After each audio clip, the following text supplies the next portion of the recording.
Assalam. Kitap o'qish munbirimizning qadrdon ishtirokchilari, hammanglarning ush vaqti xayrli bo'lsin. Ramazon muborak. Men Mihray Rahman sizlarga Muhammad sallallohu alayhi va sallamning hayot tarixi yozilgan Shirin Bulaq degan sirani bevosita o'qib tarqatyapman. Navbatda biz muhojir ayollarni qaytarib berish taklifining rad qilinishi degan mazmundan boshlaymiz.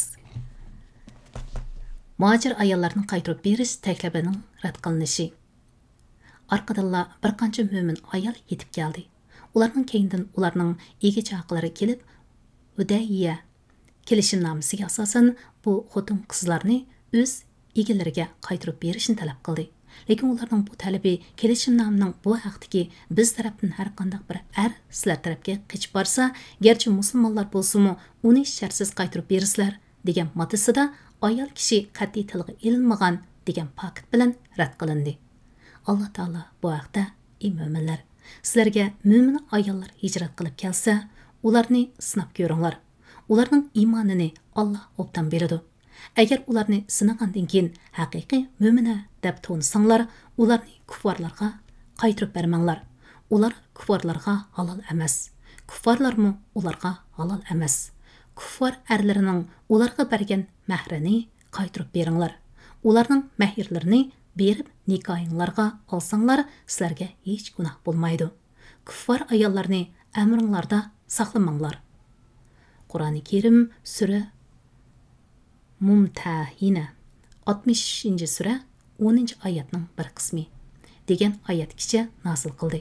Shuningdan keyin payg'ambar sallallohu alayhi va sallam hijrat qilib kelgan mo'min ayollarni Alloh taolaning bu oyatiga asosan imtihon qiladi.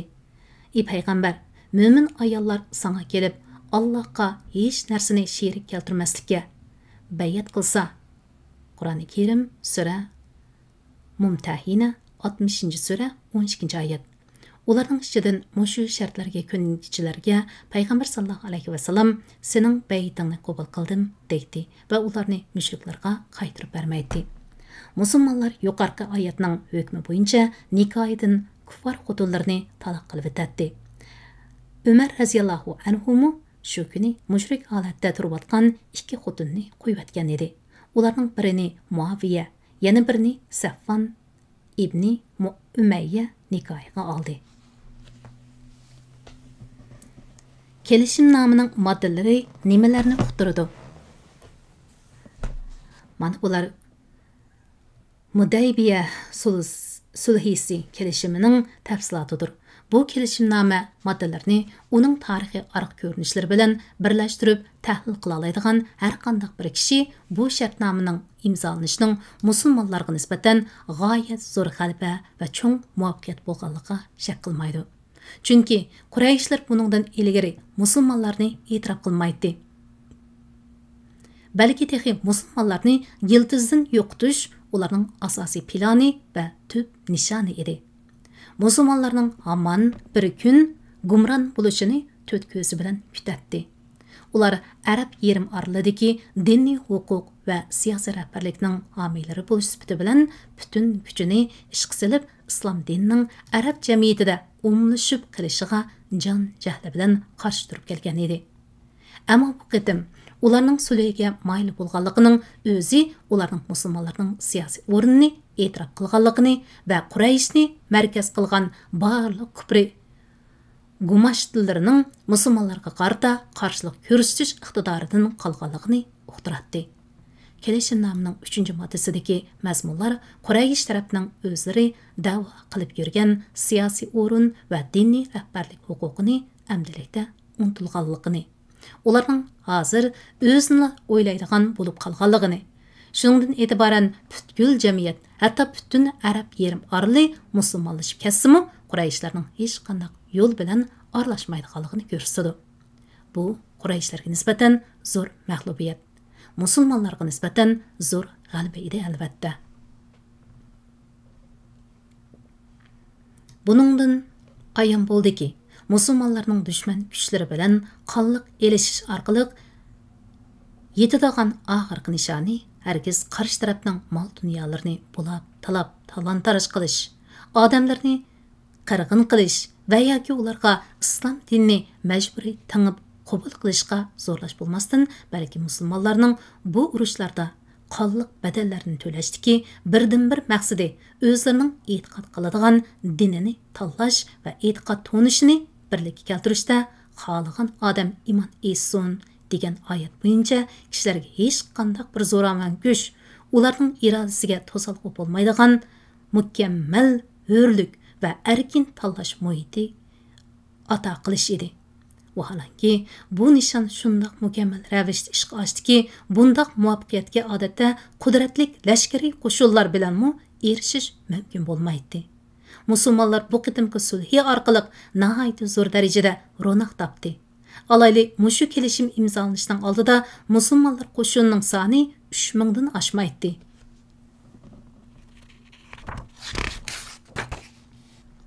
İki yıldan keyinki Mekke fəthisida musulmonlar qo'shinining umum soni 10 mingdan oshib ketdi. Kelishimnomaning 2-moddasida yanada mush qitim musulmonlar qo'lga keltirgan g'alabaning to'liqlamasi bo'lib hisoblandi. Chunki eng dastlab urushni musulmonlar boshlagan emas, balki Quraysh mushriklari musulmonlarga zo'rlab tanqan edi. Musulmonlarning cho'ng-kichik lashkariy harakatlarini qo'zg'ashidagi maqsad Qurayshlarni cho'chitib qo'yish orqali ularni zo'migarlikdan va kishilarni Alloh taoloning yo'lidan to'sish qilmishidan qo'l uzishga majbur qilib, tanglik va barobarlik o'rnatish orqali hammaylanga o'z tanlagan yo'lda menish sharoitini hozirlashdan iborat edi. Mana 10 yillik urush to'xtatish kelishimiga imzo qo'yish deganlik amaliyotda Qurayshlar o'zlarining o'rinsiz cho'ngchiliklarini va islomiy da'vatga yo'lsizlik bilan aralashish qilmishlarini o'z qo'llari bilan chekkanligidan iborat edi xolos. Qisqasi, bularning o'zini chaqlamay, put etib pashvo yeganligi va o'zi chiqqan daraxtdan o'zi tushalmay qolganligining timsoli edi. Kelishimnomaning 1-moddasida qo'shilganligi ularning musulmonlarni Masjidil Haramdan to'sishga xotim berilganligidir. Bu ham Qurayshlar uchun bir mag'lubiyat edi. Chunki Qurayshlar bu moddadagi belgilama bo'yicha musulmonlarni shu yil Makkaga kirmay qaytib ketish taklifiga ko'ndiradigan bo'lsa-mu, lekin Qurayshlarning manfaatiga vakillik qiladigan boshqa bir alohida shart qo'yilmadi. Qurayshlar yuqorqi 3 jihatda musulmonlarga yo'l qo'yib, uning badaliga 4-moddadan birla alohida imtiyozga erishdi. Afsuslarligi, ular erishgan bu imtiyozmi intayin bema'ni, ahamiyatsiz bo'lib, uning musulmonlarga qilcha ziyon zahmati tegmaydi. Aksicha foydasi tegadi. Alayli bir odam musulmon bo'ladi ekan, Alloh va Allohning payg'ambaridan, islom toifasidan hargiz qochmaydi. Makkaliklardan musulmon bo'lganlarning garchi Madinaga berib panohlanishi yo'li etilib qolgan bo'lsa-mu, lekin ular uchun Allohning zamini kengri edi. Madina aholisi islom dinidan xabarsiz holatda turayotgan ayni chaqlardala Habash zamini musulmonlarga qo'ynini keng ochgan edi. Payg'ambar sollallohu alayhi va sallam Makkaliklardan musulmon bo'lganlar uchun Alloh o'z dargohidan osonlik va muvaffaq chiqish yo'li ato qilg'usi degan so'zida dal mushu ma'nolarni ko'zda tutilgan. Kelishimda yana Quraysh tarafning o'z tavalligini shu darajada qo'g'dab ketganligi, garchi o'zlarining izzat obro'yini qo'lgandek tuygu bersa-mu, amaliyotda bu ularning qattiq cho'chiganligidan, nima qilarini bilolmay intayin jiddilashib ketganligidan, shunaqla o'zlarining ma'budlik mavjudidan qattiq ansirganligidan derak berdi. Va go'yo ular hozirgi mavjudiyatini g'olab tushish girdobiga berib qolgandek, shung mushundaq ching tutmasa qat'iy bo'lmaydigandek his qilishganligini ko'rsatdi. Payg'ambar sallallohu alayhi va sallamning musulmonlardan Quraysh tarafga qochib ketganlarni qaytirib olmaslikqa dadil yo'l qo'yishi, uning o'z tavalligini mustahkamlashda faqat iymonning hayoti kuchiga tayandiganligini, shunga uning bundaq shartlarga parvo qilib ketmaydiganligini ko'rsatdi.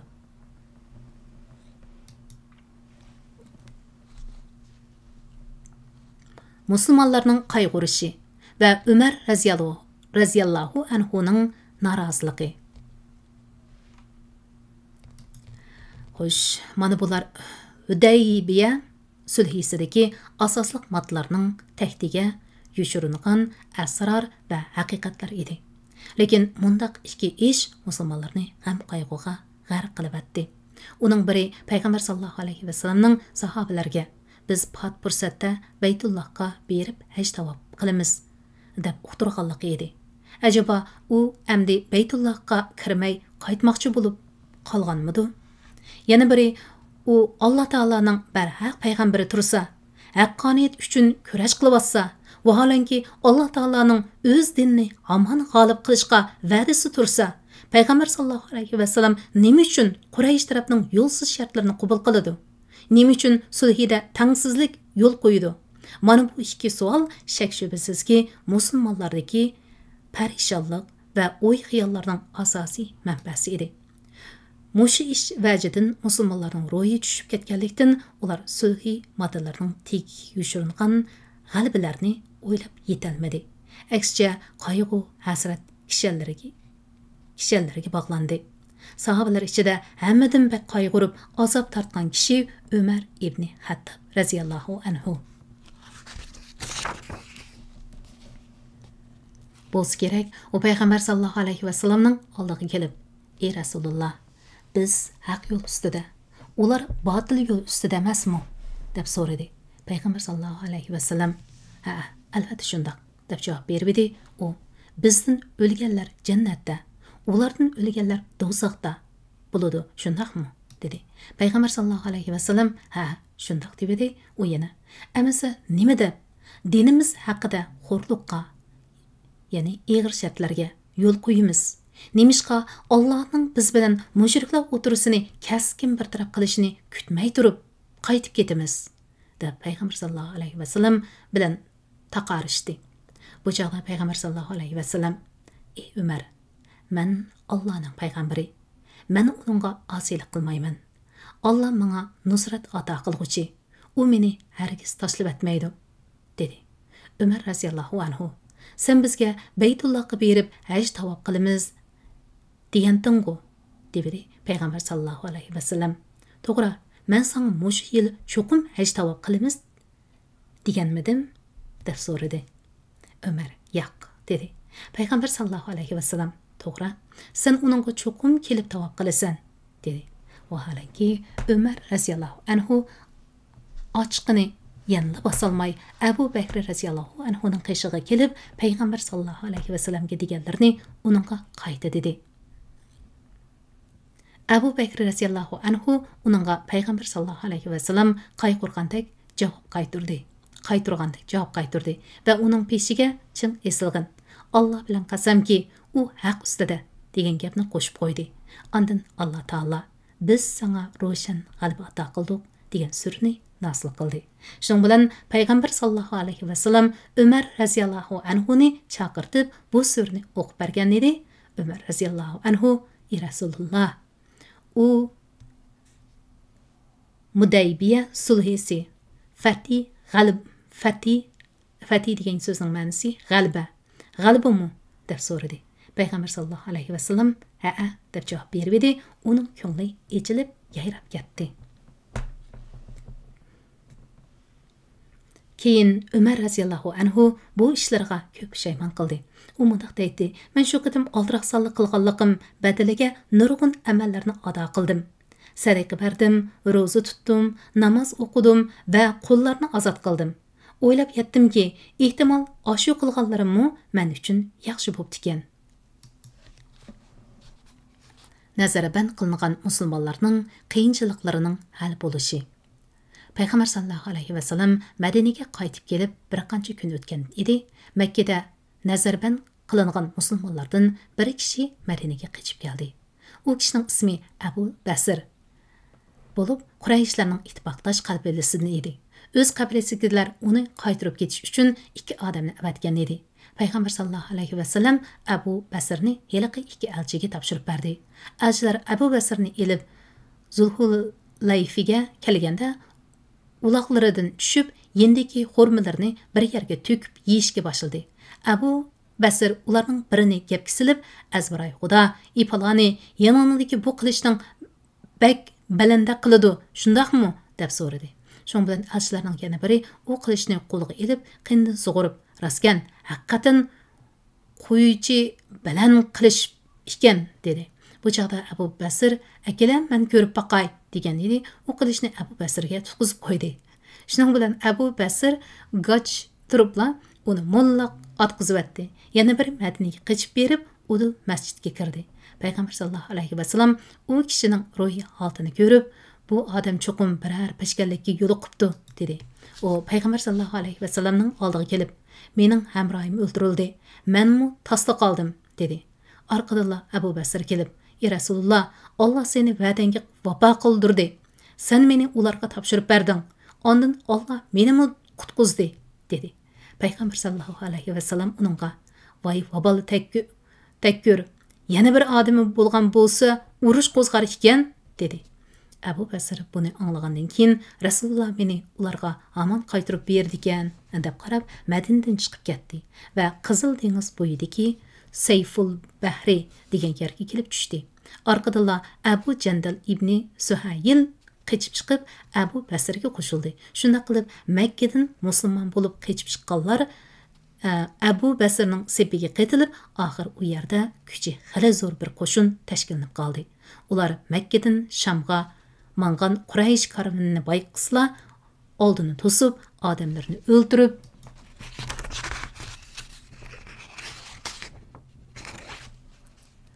mollarini bulab ketdi.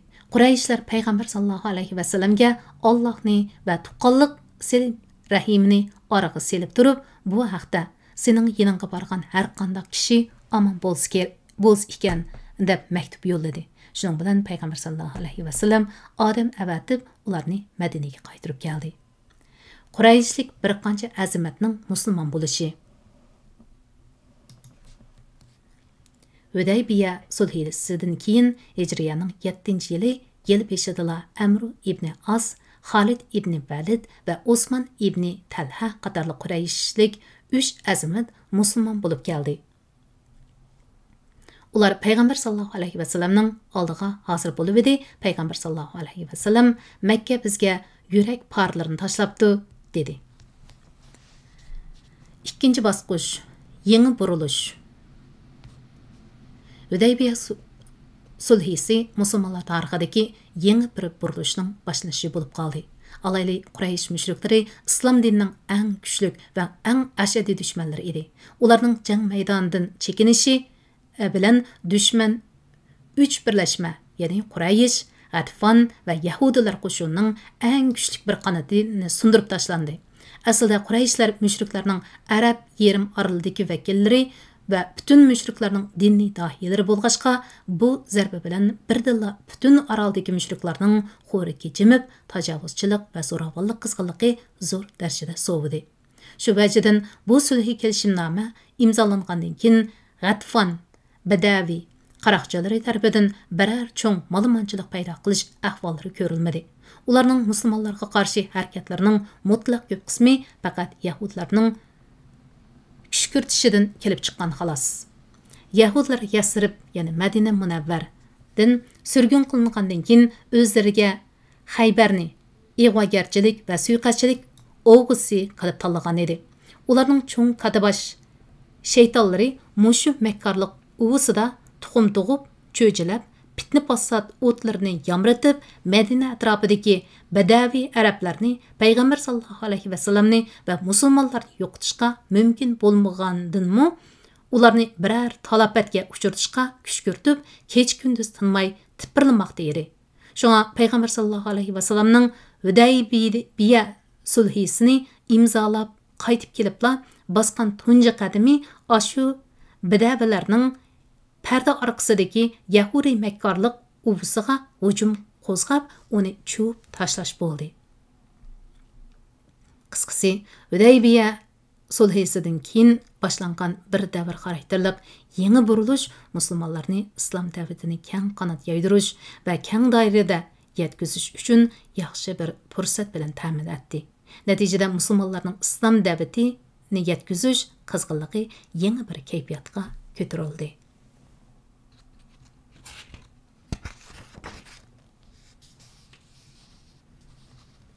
Şoňa biz bu ýeňi buruluş dävr basqyçyny mundaq iki qismga bölüşimiz mümkin. Birinci, dinni däwet sahasidagi jallanyş, ýani padişah we ämirlerge mektup ýollaş basqyçy. İkinci, leşkeri hareketlerini qayta jallandyryş basqyçy. Hoş, endi biz aşu ýeňi basqyçda jallangan leşkeri hareketleriniň täpsilatyny bayan qilishning oldida atrapdagi padişah ämirlerge mektup ýollaş ahwallarga nazar selip baqayly. Çünki İslam dininde davet hemmeni besip düşüdü. Däl muşu davet üçünla musulmanlar nurgun jabr japalarını çekken, muşaqqatlik uruş, davalguş ve malmançılıklarını baştan keçirgen edi. Her qaysı el padişah ve emirlerge mektup yollaş. Hicriye 6. yılının ahırları idi. Peygamber sallallahu aleyhi ve sellem Medine'den qaytıp kelipla atrapdaki qoşna ellerinin padişah ve emirlerge mektup yollap, ularni İslamga davet qilish işini başlavatdi. Peygamber sallallahu aleyhi ve sellem mektup yollamakçı bolup idi, padişah emirlerinin muhur besilmagan mektuplarını qabul qılmaydiganlygyny oturga qoyuldy. Şoňa o kümüşden bir muhur yastyp, onunğa mahat Arapça xatga men oqamdım. Allah'ның elçisi Muhammed degan xatni oydurup, muhurning xati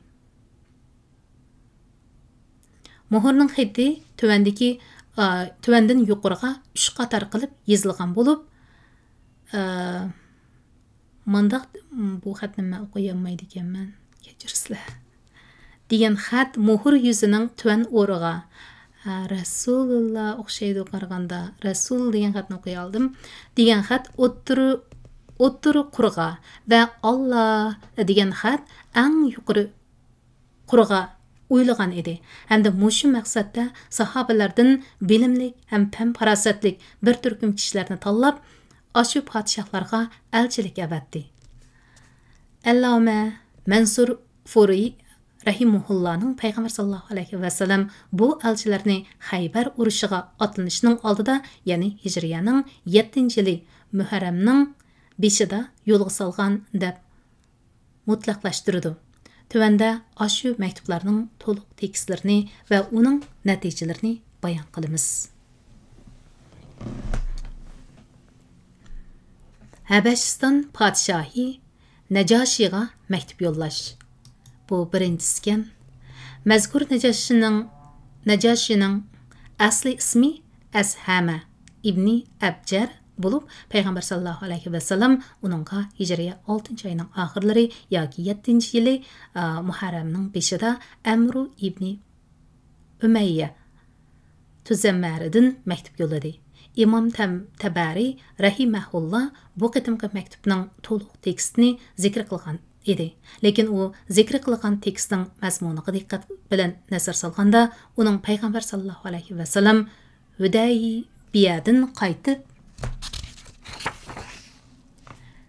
kelgandan keyin yo'llagan mektubning teksti bo'lmasdan, balki u Makkadagi cheg'ida Jayfar va uning hamrohlari Habeşistan'a hicrat qilganda ulardan yo'llagan mektubning teksti ekanligi ma'lum bo'ladi. Chunki İmam Tabari rahimahullah zikr qilgan mektubning tekstida ashu muhojirlar to'g'riliq mundaq bayonlar qistirilgan. Siz tarafga tog'amning o'g'li Jayfar va uningdan boshqa bir bo'lak muhojir musulmonlarni avatdim. Ular yetib borsa, shafqat ko'zingiz bilan qarab qo'yg'aysiz. Yaklab zulm sitam qilmag'aysiz. Vassalam. İmam Bayhaqi rahimahullah İbni İshaq rahimahullah'dan Peygamber sallallahu aleyhi ve sellem'nin bu qitim Necaşi'ga yollagan mektubning to'liq tekstini tuvandagidek deb naql qildi. Bu Allah'ның Peygamberi Muhammed Habeşistan'ның aqsaqali Ashama Necaşi'ga yollagan mektubudur. Hidayet yo'liga ergishib, Allah'a ve Allah'ның Peygamberiga iman etgan, Allah'tan başqa hech bir ilahning yo'q ekanligiga, Allah'ның yegona sherigi yo'q, xotin va balaga hojat emas ekanligiga, Muhammadning Allah'ның elchisi va bandasi ekanligiga iman etgan kishilarga salom. Men seni musulmon bo'lishga da'vat qilaman. Men Allah'ның barhaq payg'ambaridirman. musulmon bo'lsang, aman bo'lsin. Ahli kitob, faqat Allohga ibodat qilish, Allohga hech narsani sherik keltirmaslik, Allohni qo'yib bir-birimizni xudo qilib olmaslikdek hammamizga o'rtaq bo'lgan bir so'zga, ya'ni bir xil aqidaga amal qilaylik degan. Agar ular yuz o'rsa, buni qabul qilmasa, bizning musulmon ekanligimizga guvoh bo'linglar. Sura Al-Imron 3-sura 64-oyat. Danglar. Agar buningdan bosh tarsang, xalqning ichidagi barliq xristianlarning gunohi sana yuklandi. Atalıq dinni ölüma tədqiqatçı doktor Hümeydullah Parij yaqında bayqalğan mundaq bir məktubning tekstini e'lon qildi. İbn Qayyum rahimahullah bu tekstni azroq o'zgarish bilan naql qilgan edi. Janobi doktor Hümeydullah bu tekstni tadqiq qilish uchun nihoyat ko'p ajrlarni singdirib, hozirgi zamon kashfiyotlaridan foydalanib, mazkur tekstni mundaq ravishda bayon qildi.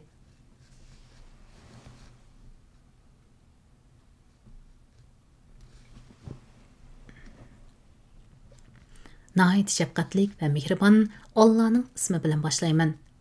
Allah'ın peyğəmbəri Muhammeddin Həbəşistanның ağsaqalı Nəcashiga, hidayət yoluğa əgəşkənlərə salam. Salamdan sonra mən Allah'ni şundaq mədiyələymanki, onundan başqa heç ilah yoxdur. Allah barlıq kainatның egisidir. Ayıb nuqsandan pak, munazzahdır. İnsaniyetga salomatchilik beg'ishlug'uchidir. Mo'minlarni azobdan xalos qilg'uchidir.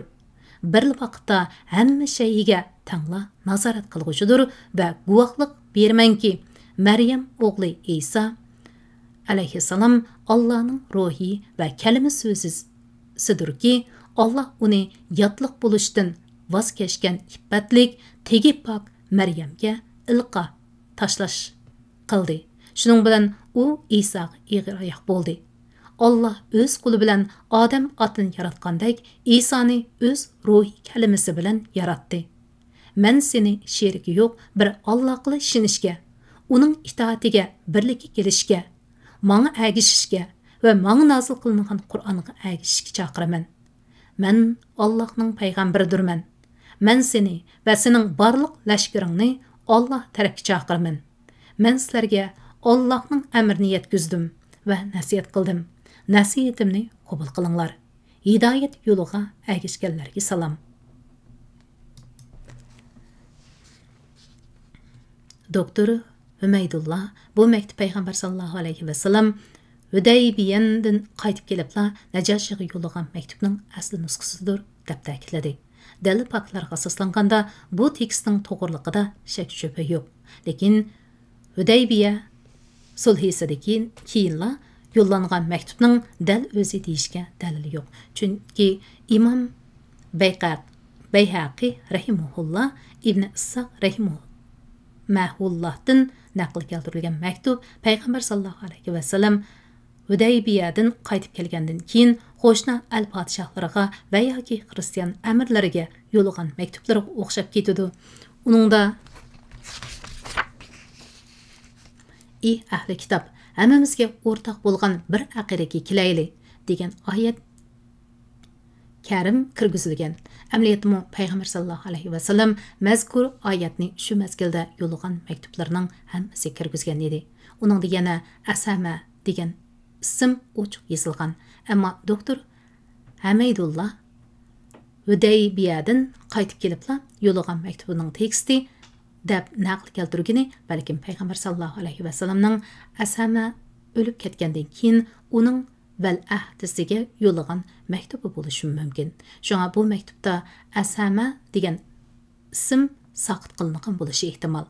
Mening mushundaq tahlil qilishimda faqat shu maktublarning tekstini ifodalagan ishki dalil isbotdan boshqa hech qanday ochiq dalilim yo'q. Eng ajablanarli yeri shuki, Imom Bayhaqi rahimahullah İbn İshaq rahimahullahdan naql keltirilgan maktubning tekstida Asama degan ism aniq yozilgan turuqliq doktor Hümeydullah uni bu Payg'ambar sallallohu alayhi va sallam Ashama olamdan o'tgandan keyin uning vali ahdisiga yo'llagan maktubining tekstidir deb kesib aytgan. Xo'sh, elchi Amru ibn Umayya Tuzammari radhiyallohu anhu payg'ambar sallallohu alayhi vasallamning Najoshiga yo'llagan maktubni sog' salomat olib topshirib berib edi.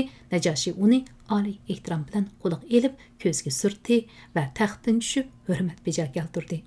Ondan Jayfar ibn Abu Talib radhiyallohu anhuning ko'rsatmasi bilan musulmon bo'lib, payg'ambar sallallohu alayhi vasallamga o'zining musulmon bo'lganligini uqtirib maktub yozdi. Uning maktubi tuvandagidek edi. Nəhayət şəfqətli və mehribon Allah'ın ismi bilan başlayman. Allah'ın peyğəmbəri Muhammed'ə Əsəmə Nəcəşidən salam. Ey Rasulullah, sana Allah'ın salami, rəhməti və bərəkatı olsun ki, onundan başqa ilah, məbud, bərhaq yoxdur. Salamdan keyin, ey Rasulullah, mana senin İsa aleyhisselam haqqında yollagan məktubunun təqdi. Asman zəminin parvardigarı bilan qasam ki, İsa sen tavsifligandin kam ziyod emasdir. U bayni sen degandekdir. Biz avatgan maktubingdan vaqiflandik. Tağağının oğlunu hürmetledik ve onun izdini yaxshi qildik. Guvohlik bermanki, sen Allah'ın berhaq payg'ambaridirsan. Sana bayat qildim ve tağağının oğluga bayat qildim. Onun oldida bütün olimlarning parvardigoriga iman etib musulmon bo'ldim. Vassalam. Peygamber sallallahu aleyhi ve sellem Necashi'den Jayfar ve onun şu yerdeki hamrohlarini Madinaga yo'lga silib qo'yishini talab qilgan edi. Najashi ularni Amru ibn Umayya Tuzammari radhiyallohu anhu bilan maxsus ikki kema tayyorlab yo'lga silib qo'ydi.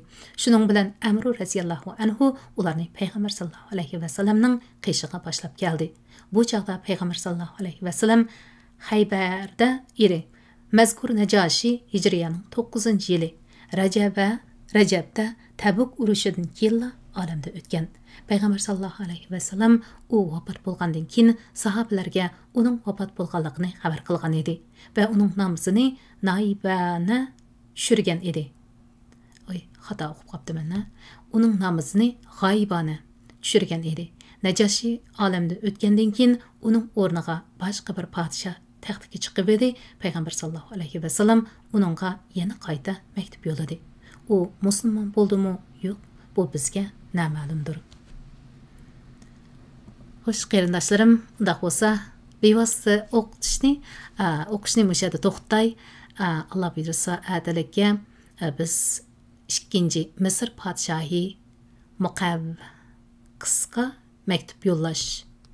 Muqavqis degan bir shu yerda Misr podshohiga maktub yo'llaydigan shu temaga keldik. Allah buyursa, adallikka mush mazmundan boshlaymiz. Hammanglarning mush vaqt xayrlik bo'lsin. Hammanglarning diqqat berganiga chin ko'nglimdan rahmat aytaman. Allohga omonat.